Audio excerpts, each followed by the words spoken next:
Bueno, nosotros tenemos hoy, el mensaje de hoy, lo hemos titulado Amor Fiel. Y por supuesto, cuando hablamos del amor fiel, hablamos del amor de Dios. Y vamos a hablar, escuche usted, este es un buen día para uno entender ese amor y que Dios, el Espíritu Santo nos hable, porque si usted entiende el amor de Dios, usted no puede ser un cristiano aguado y indiferente. No puede serlo. Si usted entiende quién es usted, qué nos merecemos, y a cambio de eso entiende, o por el contrario a eso que somos, usted entiende cómo Dios nos ha amado por encima de esa flaqueza humana, su persistencia ahí. Usted no puede quedarse indiferente a un amor tan grande. Y vamos a leer en Lucas 15, del 1 al 7, nos ponemos de pie, cuando al Señor lo critican, porque está hablándole amorosamente a publicanos y pecadores. Publicanos eran empleados del gobierno romano, que eran despreciados por los hebreos, eran traidores a la patria, porque los romanos eran los que tenían aplastados, eran los amos, ¿verdad? Israel había sido conquistado por los ejércitos romanos y ellos eran los que mandaban allí. Así, cuando usted era un empleado, se prestaba para cobrar impuestos al gobierno romano, usted era lo más despreciable que había. Pero también dice pecadores. Quiere decir que en ese grupo que estaba Jesús hablándoles amorosamente, habían a lo mejor borrachos, prostitutas, no sé, ladrones, lo que fuera. Y él estaba hablando con amor. Y ocurre este incidente. Se acercaban a Jesús todos los publicanos y pecadores para oírle. Y los fariseos y los escribas murmuraban diciendo: Este a los pecadores recibe y con ellos come. Entonces él les refirió esta parábola diciendo, Jesús le narra esta parábola: ¿qué hombre de vosotros, teniendo 100 ovejas, si pierde una de ellas, no deja las 99 en el desierto y va tras la que se perdió hasta encontrarla? Y cuando la encuentra, la pone sobre sus hombros gozoso, y al llegar a su casa reúne a sus amigos y vecinos diciéndoles: Gozaos conmigo, porque he encontrado mi oveja que se había perdido. Y dice Jesús como una sentencia: os digo que así habrá más gozo en el cielo por un pecador que se arrepiente que por 99 justos que no necesitan de arrepentimiento. Sí, qué manera de derribar un argumento. Dice, así como ustedes caminan el cielo y la tierra cuando se les pierde una ovejita, ¿cuánto no habrá Dios por buscar una ovejita perdida? Alguien que necesita salvación y redención. Como conmigo, ¿verdad? Que no buscaba de Dios ni me importaba las cosas de la iglesia ni nada. Y Dios me fue arrinconando con su amor. Así que vamos a orar. Padre, te damos gracias por esta palabra de hoy. Señor, que el entendimiento, la comprensión de tu gracia y de tu amor y de tu fidelidad, Señor, sea impresa en nuestro corazón, en nuestra mente, por el Espíritu Santo. Señor, estamos seguros que si entendemos eso, no vamos a ser livianos, superficiales en nuestra relación contigo. Ayúdanos a entender ese amor y esa fidelidad. Te lo pedimos, Señor, en el nombre de Jesús. Amén. Amén. Cuando hablamos de fidelidad, ¿qué me viene a la mente a mí cuando hablamos de fidelidad? Cuando yo veo la palabra fiel, fidelidad, yo pienso primero en tiempo. La fidelidad implica tiempo, perseverancia.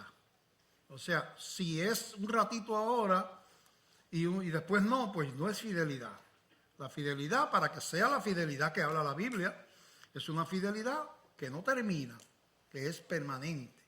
Eso es fidelidad. Si la fidelidad es por un poco de tiempo, no es fidelidad. Si deja de ser, no existió como debió haber sido esa fidelidad. Así que la fidelidad implica tiempo, que no se cansa, que persevera. Cuando yo pienso en fidelidad, yo pienso también en algo incondicional. Me viene a la mente la palabra incondicional. No depende de la condición de la persona, de su situación económica, de sus defectos, ¿verdad? Un amigo fiel es el amigo que está contigo, un verdadero amigo fiel. Si va a ser fiel de verdad, bueno, cuando tú estás en las buenas, pero va a estar contigo cuando estás en las malas también. Va a estar contigo si te portas bien, pero si caes en la cárcel, pues te va a seguir siendo tu amigo y te va a visitar y te va, o sea, no va a decir, bueno, yo era su amigo, pero ahora no. Si es un amor fiel de amigo, pues donde quiera que tú te encuentres, allá va a estar ese amigo al lado tuyo. Así que cuando hablamos de fidelidad, hablamos de esos conceptos de algo que es incondicional, que persevera, ¿verdad? Y que no toma en cuenta los atributos de la otra persona, ¿verdad? Y eso es fidelidad. De hecho, en 1 Corintios capítulo 13, habla del amor, y si el amor no tiene estas características, no es un amor fiel. El verdadero amor, que es el que habla aquí, que es el amor de Dios, para que sea un amor verdadero, tiene que tener estas características que vamos a leer ahora. Así que, fíjate el error que cometemos nosotros. La sociedad ha cambiado el concepto de amor hacia atracción sexual o enamoramiento, ¿verdad? Y decimos, amor, están enamorados. Vemos esos artistas que tú dices, mira, está enamorado el artista tal del artista tal. Y no pueden, están juntos para arriba y para abajo, a veces hasta se casan, ¿verdad? Recuerdo cuando se rompió el matrimonio de Marc Anthony, ¿con quién era? Con Dayanara era. Salió en los periódicos. Se acabó el amor, la primera plana. Y yo dije, nunca existió el amor. Porque el amor no deja de ser. Si se acabó, era que no era amor. Era una pasión, era un deseo, era, ¿verdad? Pero si se acabó. Porque a veces se acaba uno de los dos lados y el otro no, ¿verdad? Pero si del lado que se acabó, era que nunca lo tuvo. Vamos a ver si eso que yo estoy diciendo es verdad. Dice 1 Corintios 13. Si yo hablase lenguas humanas y angélicas y no tengo amor, vengo a ser como metal que resuena o címbalo que retiñe. Y si tuviese profecía y entendiese todos los misterios y toda ciencia, y si tuviese toda la fe de tal manera que trasladase los montes, y no tengo amor, nada soy. Y si repartiese todos mis bienes para dar de comer a los pobres, y si entregase mi cuerpo para ser quemado, y no tengo amor, de nada me sirve. Y ahora empieza a describir lo que es el amor verdadero. El amor es sufrido, es benigno, el amor no tiene envidia, el amor no es jactancioso, no se envanece, no hace nada indebido, no busca lo suyo, no se irrita, no guarda rencor, no se goza de la injusticia, mas se goza de la verdad. Todo lo sufre, todo lo cree, todo lo espera, todo lo soporta. El amor nunca deja de ser. Pero las profecías se acabarán y cesarán las lenguas y la ciencia acabará. Está diciendo que la profecía, la enseñanza de la palabra, el evangelismo, el predicar la palabra, todas esas cosas son de aquí, de la tierra, de este tiempo. Pero en la gloria no hay ayuda social a los pobres porque no hay esa pobreza allí, no existe eso. No hay predicación del evangelio porque en la gloria no hay inconversos. Así que las cosas que hacemos cotidianamente en la iglesia no se hacen allá. Pero sin embargo allí seguiremos amando. Por eso es que dice, cesarán las profecías, cesarán las lenguas, cesará todo lo que es terrenal, pero el amor permanece allí. Amaremos como nunca hemos amado y seremos amados como jamás imaginamos que podemos ser amados. Aquello es la culminación, es la perfección de todo lo que esperamos, todo lo que anhelamos, allí se perfeccionará y allí se completará. Así que cuando hablamos de el amor fiel, estamos hablando del amor de Dios. ¿Cuán fiel es ese amor? Y hasta cierto punto, 1 Corintios 13 pone el amor ideal, ¿verdad? Porque así como describe el amor, 1 Corintios 13 es el amor de Dios. Así se ha portado con nosotros. El ejemplo de Jesucristo en su perseverancia en amarnos nos debe de estimular a ser fieles. Su fidelidad debe estimular nuestra fidelidad. En el libro de Hebreos, capítulo 12, del verso 1 al 3, dice la Escritura, mira lo que dice Hebreos 12, del 1 al 3. Por tanto, nosotros también, la iglesia, teniendo en derredor nuestro tan grande nube de testigos, toda esa gente del Antiguo Testamento que habla el capítulo 11, que no lo estamos leyendo ahora, que fue fiel en medio de las pruebas, las persecuciones, fueron fieles a Dios. Dice, nosotros también, con tanto testigo que ha sido fiel, despojémonos de todo peso y del pecado que nos asedia y corramos con paciencia la carrera que tenemos por delante. El pecado nos asedia, el peso, la vida es dura, hay problemas, ¿verdad? A la gente nos falla, ¿verdad? No es fácil enfrentar los golpes de que esta vida tiene, a unos más, a otros menos. Dice, despojémonos del peso y del pecado que nos asedia. Una ciudad asediada es una ciudad que está rodeada de fuerzas de ejército y ellos están encerrados ahí adentro, ¿verdad? Del pecado que nos asedia y corramos con paciencia la carrera que tenemos por delante. ¿Cuál es esa carrera? La carrera de cristiano, la carrera de la vida cristiana. Puesto los ojos en Jesús, el autor y consumador de la fe, el cual por el gozo puesto delante de él, sufrió la cruz, menospreciando el oprobio, la vergüenza, y se sentó a la diestra del trono de Dios. Considerad a Jesús, que sufrió tal contradicción de pecadores contra sí mismo, para que vuestro ánimo no se canse hasta desmayar, porque aún no habéis resistido hasta la sangre, combatiendo contra el pecado. Así que mira el ejemplo de Jesús. Él tenía por delante su carrera, era venir a este mundo, siendo Dios, a vestirse de humano, nacer en el vientre, ser puesto por Dios en el vientre de una mujer virgen, para venir al mundo ya destinado para cumplir una misión que implicaba sacrificio y muerte. Esa misión no le tomó por sorpresa. Para eso él vino, para morir. Él lo sabía.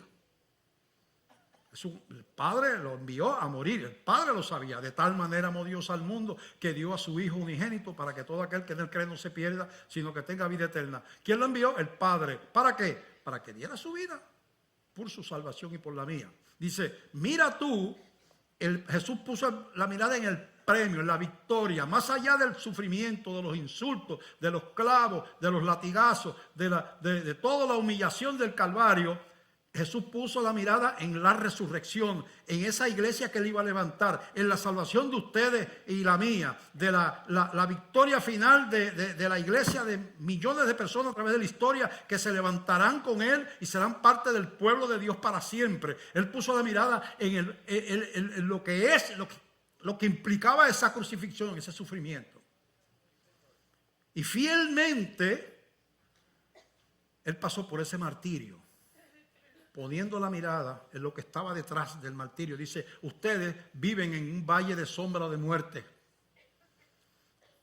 donde hay sufrimientos en este mundo. Hay gente traicionera, hay decepciones, hay enfermedades, hay cataclismos naturales, terremotos, huracanes y cuantas cosas más. Dice, pero ve esto como vio Jesús. Esto es temporero. Esta cruz es un tiempo nada más. Yo voy a vencer la cruz. Yo me voy a levantar de los muertos. Detrás de eso viene mi resurrección y el levantamiento de la iglesia. Y ellos predicarán a través de la historia. Y se iré reuniendo un pueblo. Y se irá convirtiendo gente que yo estoy amontonando ahí, formando un edificio que llama la Biblia. para al final venir y levantar los muertos y los vivos para que estén conmigo. A eso es lo que vio Jesús. Entonces tú tienes que ver.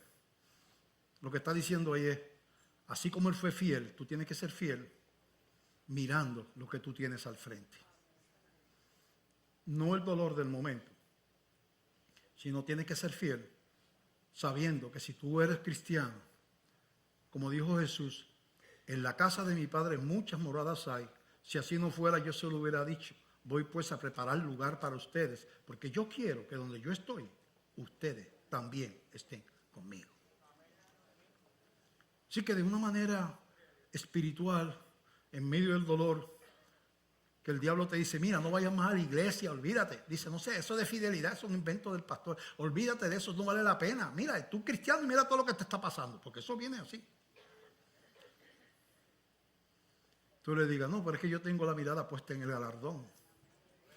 Ya la Biblia me advierte de que esto es un valle de sombra de muerte. Ya yo sé que aquí hay traiciones, aquí hay fallas, aquí este cuerpo se va desgastando con el tiempo. Pero yo tengo la mirada en algún día que yo esté cara a cara delante del Señor, donde no hay muerte, dolor, ni enfermedad, no hay demonio, no hay violencia, no hay nada. Bueno, así que tu fidelidad, dice, tiene como ejemplo la fidelidad de Jesucristo. Jesús no fue tomado de sorpresa cuando tú y yo, representados en aquella gente de Jerusalén, la raza humana lo llevó al Calvario. Él no le tomó de sorpresa la traición. Él escogió a Judas sabiendo que era un traidor, porque la profecía decía que uno de los suyos le iba a entregar. Así que entre los 12 apóstoles tenía que haber un traidor, y él sabía quién era todo el tiempo. Pero tenía que estar ahí, porque la profecía se tenía que cumplir. Así que Jesús te conocía, y Él te ama y me amó a mí. A mí Dios no me amó porque yo era un ejemplo religioso de buen comportamiento. Yo tengo el ejemplo de mi propia vida. Yo era un bohemio, un borrachón. Desde jovencito. La vida mía era una vida de la calle. ¿Entiendes? Yo me crié en la calle. Satanás a mí me quería destruir. Yo lo he dicho aquí otras veces. ¿Cuántas veces yo tuve momentos que realmente eran peligrosos? Mi vida, yo les he dicho a ustedes que mi primer trabajo, cuando yo gradué de bachillerato, todavía no había hecho los estudios graduados que yo hice en la escuela de medicina. Mi primer trabajo con bachillerato fue con el gobierno en epidemiología de venerias. Y era mi tarea citar y localizar casos de sífilis y gonorrea, enfermedades venéreas, para que fueran a clínica, porque había un alza bien grande de esas enfermedades después de la Segunda y la Guerra de Corea y la Segunda Guerra Mundial. Entonces, yo tenía ese trabajo. Entonces, ¿cómo yo podía citar las prostitutas? Pues tú ibas a los bares que había en Ponce, que eran muchos. Tú ibas y a las 8 no había nadie, a las 9, eso era para la madrugada, eso después de las 10 de la noche. Pues yo, un muchacho de 20 y pico de años, tenía que estar metido en un bar de prostitución a la 1, a las 2 de la mañana, citando, y yo de la calle también, porque yo vengo de la calle, ya, yo me crié en la calle, pero allí, toda esa mundo de prostitución era mi mundo, porque mi trabajo me metía allí. O sea, yo no tenía ningún pedigrí para que Dios me buscara. Y Dios me encerró con su amor. Y me fue cercando con lazos de amor. Cuando yo no le buscaba, porque yo no vengo de familia religiosa. Mis papás nunca iban a una iglesia. Que no fuera en Semana Santa o algo así, una boda. ¿Entiendes? Entonces, yo entiendo eso de que cuando Dios le pega el ojo a uno, como dice la gente, olvídate, tú estás aquí porque Dios si tú eres un cristiano, Dios te pegó el ojo a ti. ¿Entiendes? Y entonces eso tiene que impactarnos porque Él nos conocía. Dice Romanos 5, del 6 en adelante, porque Cristo, cuando aún éramos débiles, a su tiempo murió por los impíos. No es porque éramos buenos, no le aplaudimos porque vino a morir. Le insultamos, la raza humana, nos reímos de él en la cara, hicimos 20,000 cosas, lo humillamos allí públicamente, ¿verdad? Dice, ciertamente apenas morirá alguno por un justo, Con todo pudiera ser que alguno osara morir por el bueno, mas Dios muestra su amor para con nosotros en que siendo aún pecadores, Cristo murió por nosotros. Pues mucho más, estando ya justificados en su sangre, por él seremos salvos de la ira. Porque si siendo enemigos fuimos reconciliados con Dios por la muerte de su Hijo, mucho más, estando reconciliados, seremos salvos por su vida. Y no solo esto, sino que también nos gloriamos en Dios por el Señor nuestro Jesucristo, por quien hemos recibido ahora la reconciliación. La palabra reconciliar viene de volver a conciliar. Volver a. Conciliar es unir algo. Algo está conciliado cuando está unido. Pero esa unión entre Dios y el ser humano se rompió para toda la raza humana por causa del pecado, porque la paga del pecado es la muerte espiritual. Entonces todos los humanos estamos separados de Dios. Los rectos, los que se portan bien, y los que son delincuentes, igual de separados. Porque la Biblia dice que por obras nadie se puede salvar. Entonces, reconciliar es aquello que estaba irreconciliable, un hombre pecador y un Dios santo. Dios hace un lazo, pone un puente que se llama Jesucristo para venir a pagar el precio de nuestra reconciliación por iniciativa de Dios. No porque éramos buenos, sino aún siendo pecadores. Hay que entender esto, hay que entenderlo con claridad. Entonces esa fidelidad nos asombra y nos debe de mover a nosotros también ser fiel a Él. Me viene a la mente una anécdota que yo he hecho aquí unas cuantas veces. Algunos de ustedes cuando la haga hoy dirán, ya ese perro me mordió antes. Pero no importa porque hay gente nueva que nunca lo ha escuchado, ¿verdad? Y es el cuento del gato. ¿Cuántos han escuchado el cuento del gato? Mira, por ahí mano, pero fíjate que ahí la mayor parte de la gente no levantó la mano. Así que el cuento del gato es un cuento que va a tener una aplicación espiritual. ¿Ok? Resulta que en los años en que había una emigración hacia Nueva York, que fue la primera emigración de los puertorriqueños, hasta yo diría, hasta el año 90, 2000, era hacia Chicago y Nueva York. Para los que nos ven por internet o por la satélite en otros países que nos llaman y nos escriben de otros países que nos ven. En Puerto Rico no tenemos que sacar visa ni pasaporte para irnos para Estados Unidos. Bueno, uno tiene pasaporte si quiere, igual que los americanos, ¿verdad? Pero no es para viajar a Estados Unidos. Usted, inclusive, podríamos, yo no sé si todavía, usted podría viajar con la licencia de conducir, porque somos ciudadanos norteamericanos hace por más de 100 años los puertorriqueños. Por lo tanto, si yo mañana digo me quiero ir a vivir a Atlanta, Georgia, pues yo no tengo que llenar ningún papel, no tengo que ir a buscar ni nada a la embajada. Yo saco un pasaje, hago las maletas, me voy a Georgia a establecerme allí sin tenerle que pedir permiso a nadie, ¿verdad? Bueno, pero eso abre una puerta a tal punto que allá hay 4 millones de puertorriqueños, acá 3. Hay más gente en Estados Unidos, más puertorriqueños en Estados Unidos que acá. Cuando las cosas se ponen un poquito malas, lo que el puertorriqueño hace es la maleta, ¿verdad? Y en esos tiempos, ese puertorriqueño se va para Nueva York, pero él tenía un gato que era su vida. Era loco con el gato. Dice, pues yo me voy a llevar el gato. Yo no voy a irme y dejar mi gato acá. Y se va para Estados Unidos con su gato. Allá va a buscar un hombre pobre realmente, no era un hombre rico. Va a buscar un apartamento, lo cual no es fácil de conseguir en Nueva York. Y consigue al fin y al cabo una buhardilla de eso, un cuartito por allí, algún lugar, donde el súper se llama allá, el jefe del apartamento, de los apartamentos, el director, administrador, le dice, quiero decirte que el pago de la renta es tanto y te advierto, aquí no se permiten animales. Él había dejado el gato allí en el carro por allá. Ay, ¿qué yo hago ahora?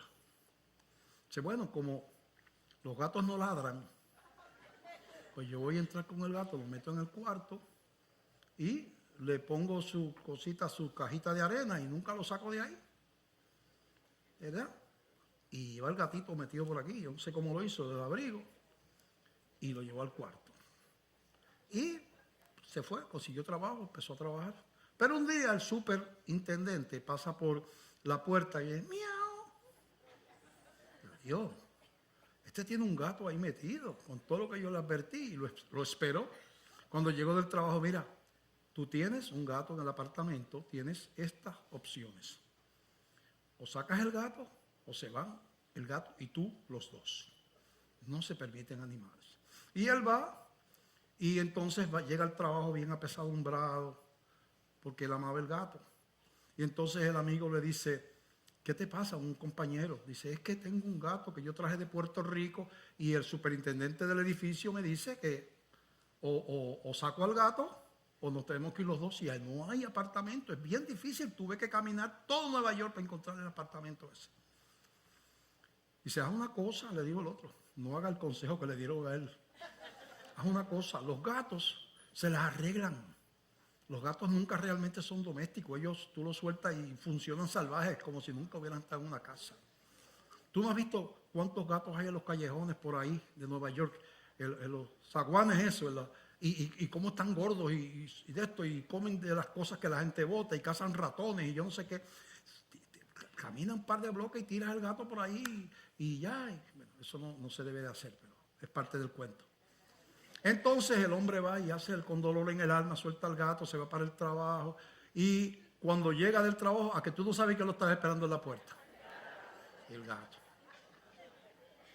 Entonces va otra y dice, mira chico, el gato apareció en casa y dice, pero es que lo soltaste muy cerca de allá, tráetelo en el subway, son bastantes bloques de donde tú vives, tráetelo en el subway y lo sueltas en uno de los zaguanes, pero de acá. Y él se trae en el subway con su gato, con dolor en el alma, lo metió en un callejón de esos, entre medio de los edificios, si habían otros gatos allí, pues por lo menos aquí. Y se fue a trabajar. Y ya que tú no sabes quién lo estaba esperando cuando llegó a la casa. El gato. El superintendente le dice, ya es la última vez que te advierto que yo no quiero gatos aquí. Y él entonces fue a pensar, mira, no funcionó, el gato se las arregló para llegar a casa. Dije, mira, es una cosa, y esto no te va a fallar. Montas un auto, caminas 7 bloques para acá a la izquierda, 8 para la derecha, 8 para allá, 9 para la izquierda, 10 para la derecha, 7 bloques para acá, 9 para el lado derecho, y después cuando encuentres un redondel, das 6 o 7 vueltas para que el gato se desoriente y lo suelta. Y el hombre, y 7 para acá, y 8 para allá, y 9 para allá, y vio un redondel de eso, y soltó el gato. Y llega al trabajo y se encuentra con el amigo, y dice, oye, ¿resolviste lo del gato? Y dice, muchacho, ¿lo saliste de él? Y dice, muchacho, no, gloria a Dios por ese gato. Tú sabes que yo me perdí. Y si no es porque me pongo a seguir el gato, yo todavía estaría perdido. El gato fue el que me llevó a casa. Me voy a buscar casa porque ya no me voy a salir del gato ese. ¿Sabe cuál es la enseñanza de esto? Hemos hecho todo lo posible a través de la historia para deshacernos de Dios. Esta raza humana ha formado gobiernos completos, sistemas ateos. Hemos practicado el hedonismo hay civilizaciones que ya esta civilización es así, donde lo que importa es el placer. Lo que importa es la experiencia sexual, de vicio, de esto, de lo otro. Lo que está de moda es, hay candidatos que se proyectan como ateos como algo bueno. Aquí hay candidatos que se dicen, no, yo soy ateo. Y gente que lo respalda porque ya no es impopular eso. Hemos hecho todo lo posible. Se ha matado miles y cientos de miles y millones de cristianos a través de la historia por su fe. Hemos hecho todo lo posible. La academia se burla de la iglesia. Hay ambiente universitario donde se ridiculizan si tú eres cristiano. El gobierno y los tribunales legislan en contra de los principios de la Biblia. todo lo que Dios debía haber dicho. Si fuera a reaccionar de una manera que no sea con gracia y con misericordia y con fidelidad, era para el tiempo de decir, esta raza humana no se merece ese sacrificio en la cruz del Calvario. Vamos a destruir este mundo. Pero Dios ha sido perseverante con nuestra maldad, por encima de nuestra inmundicia y nuestra infidelidad. Él ha sido fiel y ha estado ahí tocando a la puerta y tocando a la puerta y diciéndole, yo fui y morí por ti en una cruz del Calvario porque yo quiero que tú estés conmigo donde yo esté. Yo quiero que tú estés conmigo. Y tenemos que entender esa fidelidad, porque nuestra fidelidad depende en gran medida de la comprensión que tengamos del amor de Dios. Eso en Hebreos capítulo 4, verso 12 en adelante, verso 14 en adelante. Hebreos 4:14 nos dice, por tanto, teniendo un gran sumo sacerdote que traspasó los cielos, Jesús, el Hijo de Dios, retengamos nuestra profesión de fe. Teniendo un sumo sacerdote que traspasó, que se hizo hombre, que se humilló, que venció la muerte, retengamos nuestra profesión. No abandones, no te canses, eso es lo que está diciendo ahí. Porque no tenemos un sumo sacerdote que no pueda compadecerse de nuestras debilidades, sino uno que fue tentado en todo, según nuestra semejanza, pero sin pecado. Alguien que sufrió. Él no te habla del sufrimiento porque tú lo experimentas y él se lo imagina. Él se hizo hombre y vivió el sufrimiento más grande de tortura, con látigos que tenían huesos o cantos de metal, que cuando le daban venía un pedazo de carne pegado al látigo. Con eso fue que le dieron esos latigazos a Jesús. Lo que no pudo ni siquiera un hombre fuerte, criado, no como lo pintan en los retratos imaginarios, que está esquelético así en una cruz, un hombre criado en el taller de carpintero, trabajando con su papá. Jesús no, ese Jesús flaco, eso es porque en el misticismo, el ser así flaco y eso es como signo de espiritualidad. Pero Jesús tiene que haber sido un hombre fuerte. Y no pudo cargar la cruz que otro pudo llevar, que estoy seguro que no era más fuerte que él. Simón de Cirene tuvo que poner otro porque estaba tan debilitado, había botado tanta sangre por esos latigazos que él no podía apenas sostenerse en pie. Además los insultos, las humillaciones. Si tú eres hijo de Dios, tú no dices que eres hijo de Dios. Mira, y retándolo y riéndose de él. Bofetadas, corona de espinas. Y después, para colmo, le clavan en las manos y los pies en medio de dos ladrones. Y dice, porque no tenemos un sumo sacerdote que no pueda compadecerse de nuestras debilidades, sino uno que fue tentado en todo según nuestra semejanza, pero sin pecado. Acerquémonos pues confiadamente al trono de la gracia. Alguna gente quiere que tú te acerques al trono de la ley. Pero en el trono de la gracia, de la ley, no se comprende. Es en el trono de la gracia. Yo tengo que entender que eso que Dios hizo, lo hizo unilateralmente, por amor, sin un solo mérito de nadie. Ni el hebreo más recto se merecía que Cristo muriera en aquella cruz. Porque Jesucristo le llamaba sepulcros blanqueados a los religiosos de aquel tiempo. Nadie. Dice la Biblia que justo no hay ni uno. Nadie se merecía, se ganó aquella muerte. Todo el mundo lo recibe por gracia, los que creen. ¿Verdad? Los que no creen, esa gracia no les es aplicada porque no creen. Acerquémonos pues confiadamente al trono de la gracia para alcanzar misericordia y hallar que gracia para el oportuno socorro. Gracia. Gracia, la definición de gracia es un amor incondicional, inmerecido, que no se puede pagar. Tú le das la vuelta al mundo de rodillas, que eso se acostumbra en algunas religiones para ganarse a Dios. Estás perdiendo el tiempo, eso es una ofensa. No, pero yo quiero ganarme la salvación y voy a caminar de rodillas de Ponce a San Juan. Tú estás ofendiendo a Dios. ¿Pero por qué? Yo quiero pagar, ¿no? Tú estás diciendo que la sangre de Cristo no sirvió. que no sirvió para ganarte a ti pagar el precio de tu culpa. Y tú quieres, por orgullo, tú quieres pagarlo tú. La gracia se recibe, la gracia no se puede pagar. Entonces, hay que entender eso para entender esa fidelidad. Hay que entender cómo es el corazón de Dios para uno ser un cristiano que persevera y que no se cansa cuando uno ve las injusticias de la vida, la gente que me falla, el abandono de seres queridos que nos dejan atrás en el camino. ¿Cuántos de los que están sentados aquí han sido abandonados, maltratados por padres o padres que no estuvieron?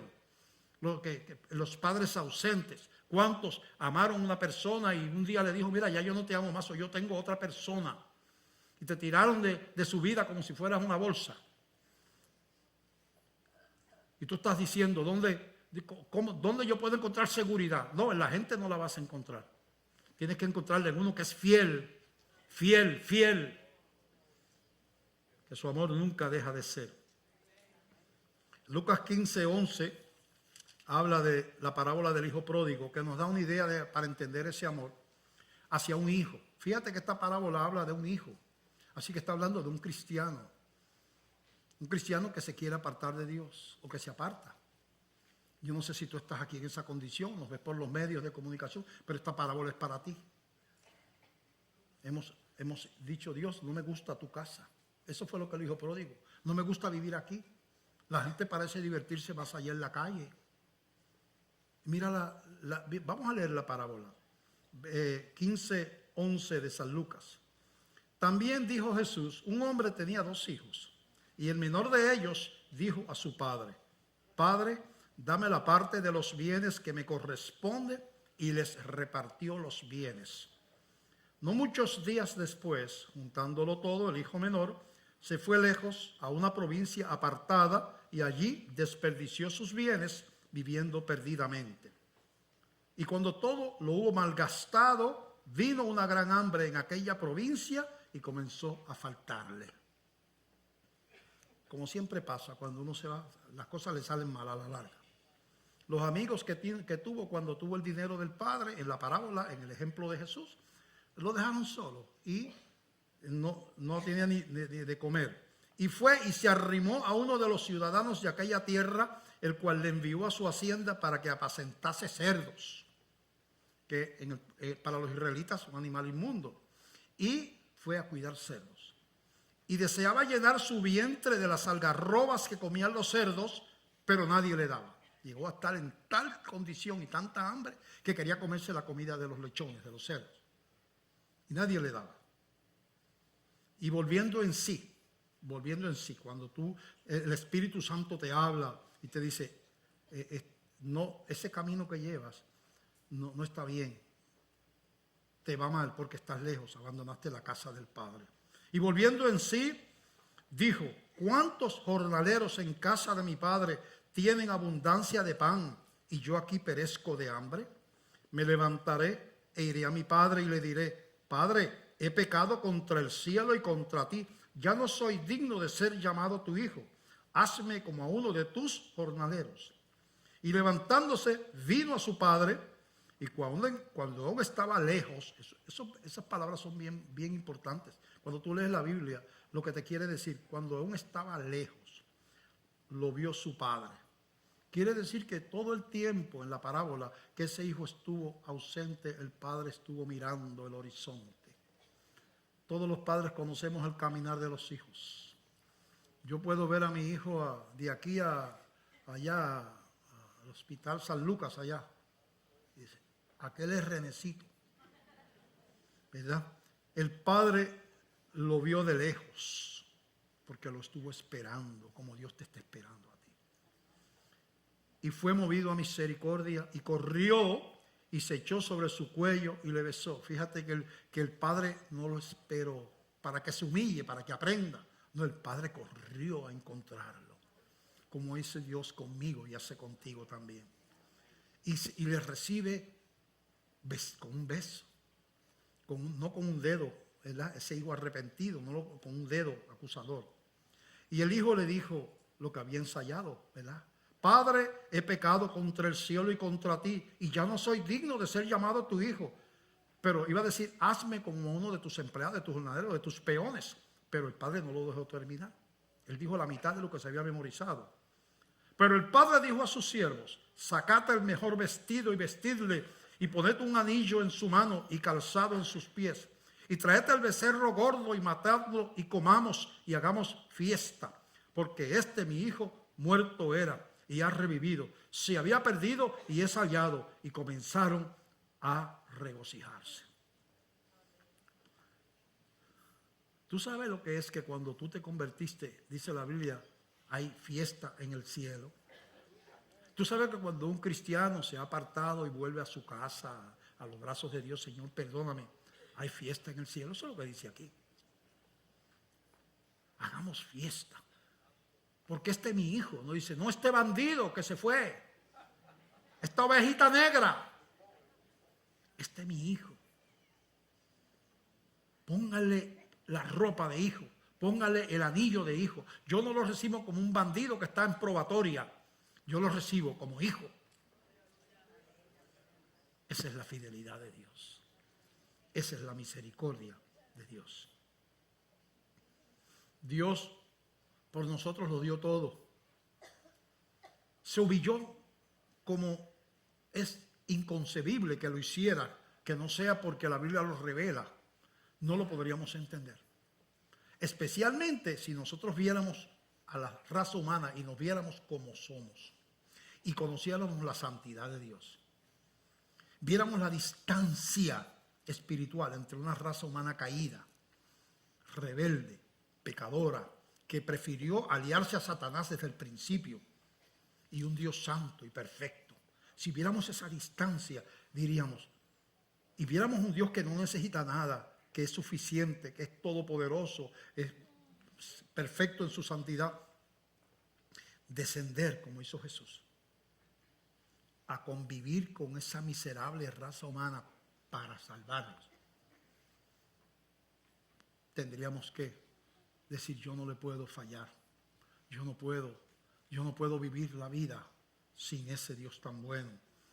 Dice en Filipenses capítulo 2, lo que yo acabo de decir con mis palabras, lo dice en el libro de Filipenses capítulo 2, del verso 3 en adelante, dice así: nada hagáis por contienda o por vanagloria, antes bien con humildad, estimando cada uno a los demás como superiores a él mismo, no mirando cada uno por lo suyo propio, sino cada cual también por lo de los otros.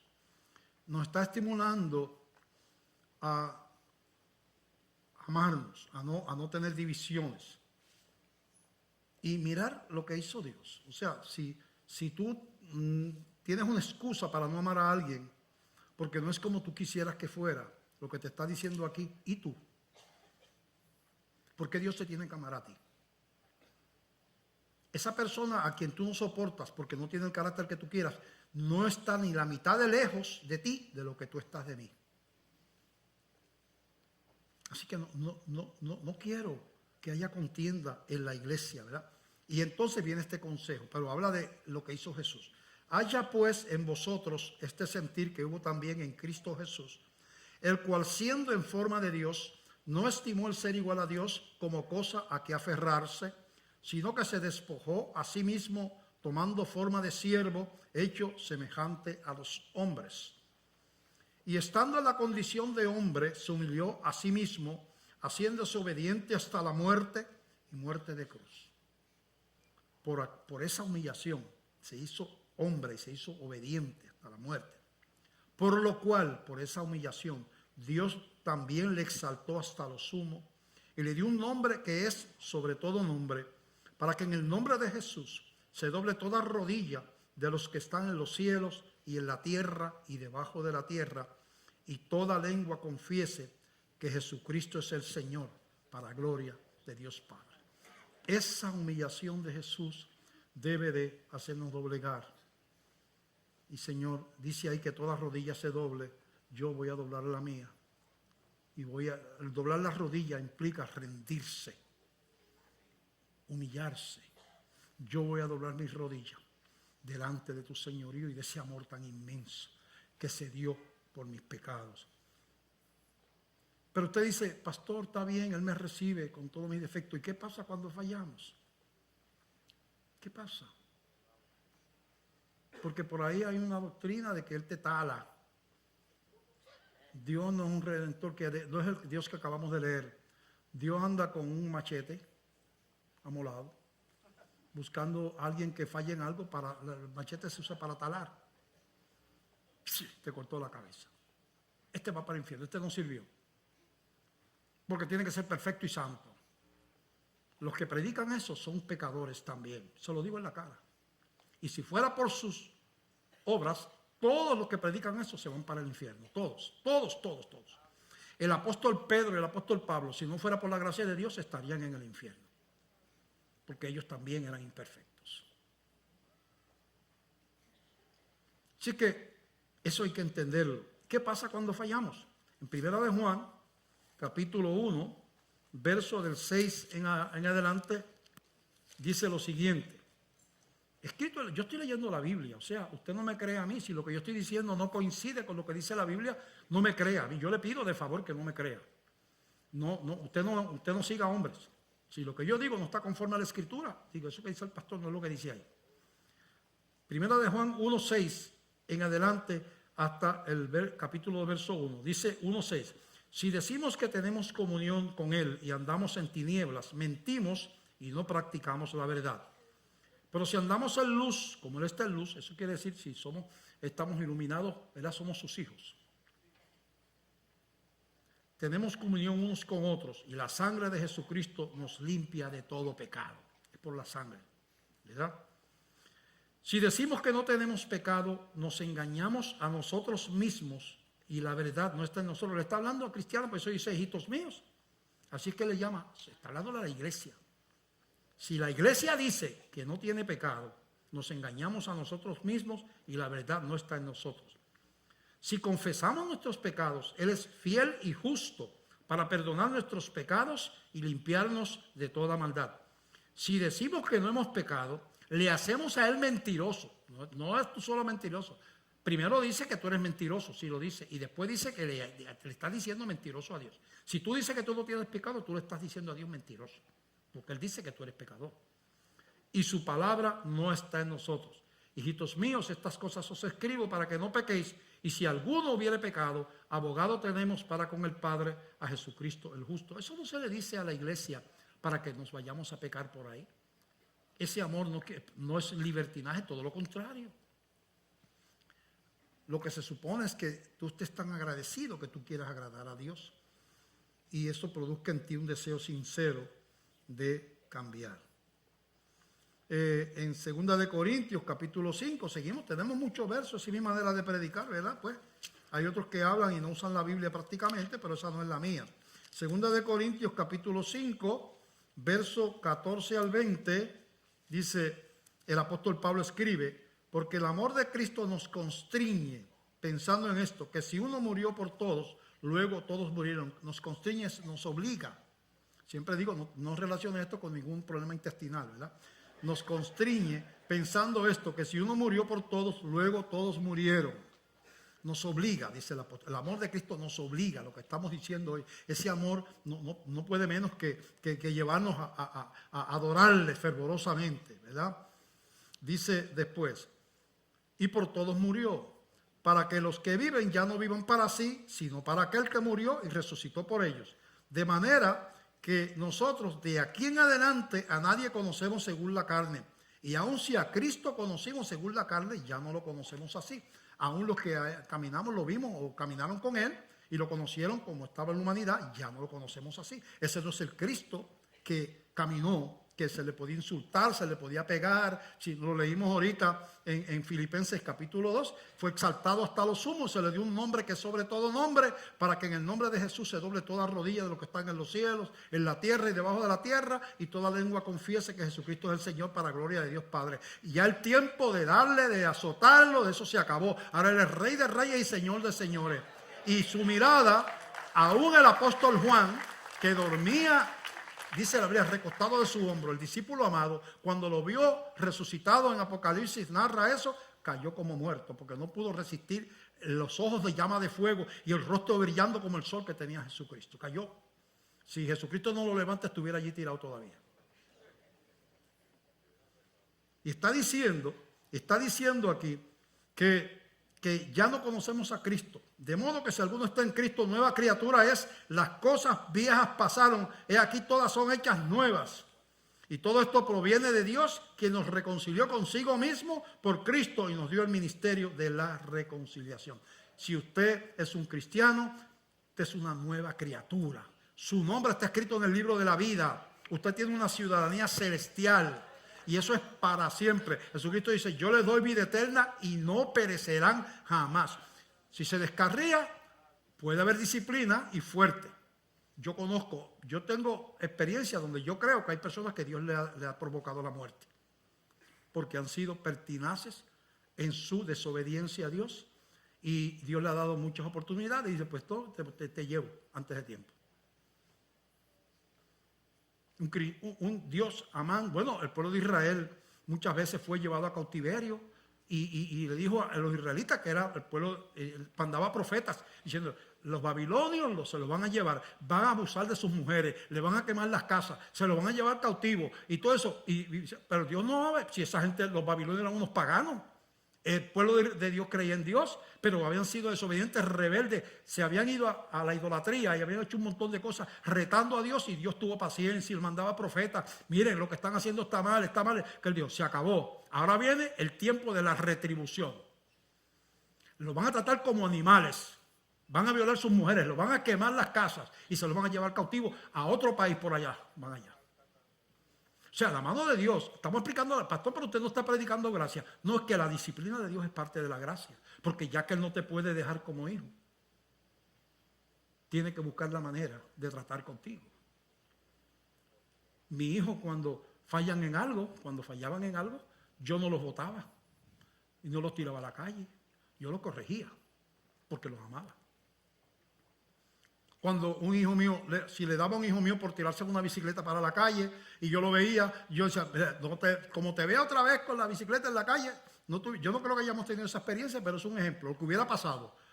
Te escondo la bicicleta y si yo lo veo otra vez, una semana o 2 semanas sin bicicleta. Si lo vuelves a hacer, se acabó la bicicleta. Los padres que saben criar no tienen que ser firmes en la disciplina. No puede ser que el muchacho mande. ¿Sabe? Eso no es bíblico. Eso no es amor. O sea, cuando el muchacho manda, tú estás criando un pequeño monstruo que se cree que todo se lo merece. Hay que saberle discernir entre el mal y el bien. Eso es otro mensaje. Ya me metí en otro mensaje aquí. Hay una respuesta y con esto terminamos. En Lucas capítulo 17,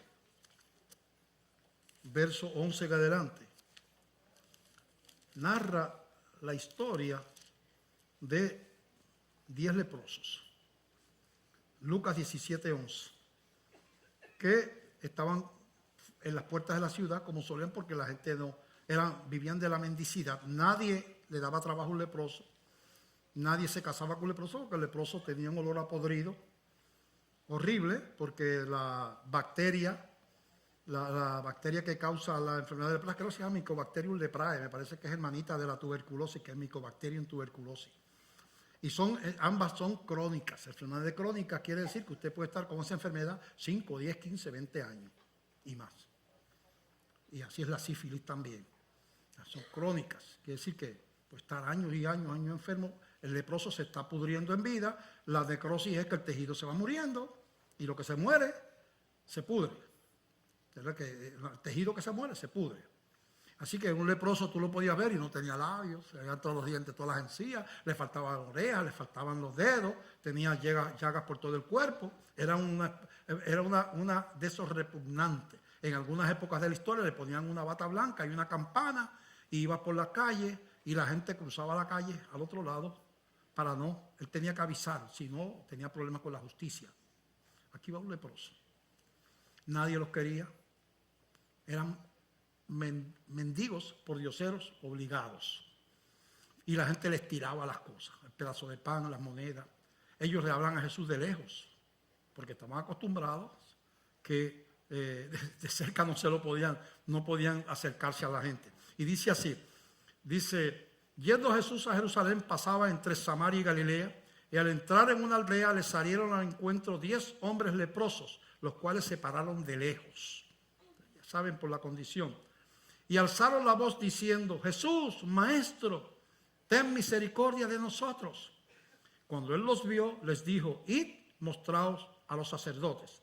Y aconteció que mientras iban, fueron limpiados. Eran 10. Jesús les dijo, clamaron por misericordia. Jesús, vayan y muestren. Era el único que podía declarar un leproso limpio, era el sacerdote del templo, el sumo sacerdote. Entonces los manda a que cumplir con el rito de allí.